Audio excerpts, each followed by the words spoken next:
നമസ്കാരം. ഒരു ഉഗ്രൻ കഥ കേട്ടാലോ? ഇത് വേറൊന്നുമല്ല, അർദ്ധരാത്രിയിൽ വെച്ചുണ്ടായ ഒരു പ്രേതാനുഭവം, വീട്ടിൽ വെച്ചുണ്ടായ ഒരു പ്രേതാനുഭവം.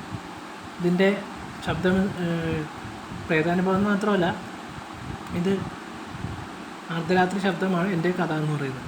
അപ്പോൾ കഥയിലേക്ക് ഇന്ന് നമുക്ക് തുറക്കാം. ഒരു വീട്ടിൽ കൊല്ലപ്പരീക്ഷയ്ക്ക് ശേഷം സ്കൂൾ പൂട്ടി അത്താഴത്തിന് ശേഷം വീട്ടിൽ കിടന്ന് നല്ല ഉറക്കമായിരുന്നു. അർദ്ധരാത്രി ആയതും കുറുക്കന്മാരുടെ ഓരികളിൽ കേട്ടതും നത്ത് കരയുന്നതും കൂമൻ്റെ കരച്ചിലും കാലം കോഴിയുടെ കൂവലും അടുത്തു വന്നു. കോരിച്ചൊരിയുന്ന മഴയും കാതറപ്പിക്കുന്ന ഇടിമുഴക്കവും. ഞാനാണെങ്കിൽ പെട്ടെന്ന് കരണ്ടും പോയി. അങ്ങനെ ഇരിക്കെ ഒരു വയർലെസ് ടേബിൾ ഫാൻ ഉള്ളത് കാരണം നല്ല ഫ്രഷ് കാറ്റും കിട്ടി. മൊബൈലും ചാർജറില്ലാതെ ആ വയർലെസ് ടേബിളിൽ ചാർജറും ചെയ്തു. അങ്ങനെ ഇരിക്കുമ്പോൾ ഒരു പാദസരത്തിൻ്റെ കിലുക്കം ഞാൻ കേട്ടു.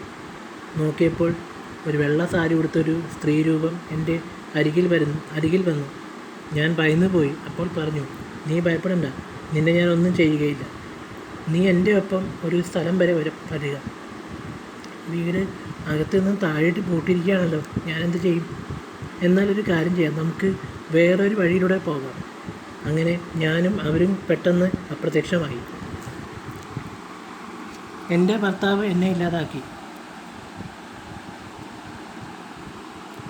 അതാണ് എൻ്റെ ഭർത്താവ് എന്നോട് ചെയ്ത തെറ്റ്.